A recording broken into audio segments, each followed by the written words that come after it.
name's Jessica and I'm an artist, and today we're going to draw Hawaiian flowers. So with our Hawaiian flower, first we're going to do the shape. You can see I have a red pen today, marker. So we're going to put our leaves. Our leaves are kind of this like oval shape. The edges don't need to be perfect. We're going to do 5 of them. So we've got 1, 2, 3, 4, and 5. And then in the middle, they have this kind of space. And from the middle, you know, there's like kind of a piece that comes out like that.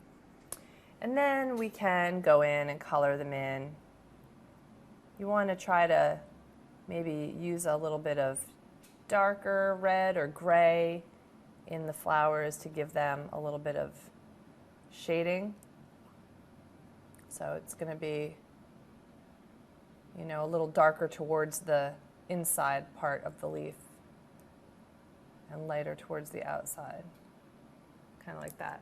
Then you're going to go in with your green, put some nice big leaves in the background. So here's one here. There's a green, big green leaf, and maybe one on the other side, like so. Maybe a third one near this one, like that. And then you can do this with really any, not any color, but I find that yellows and purples and reds are really common.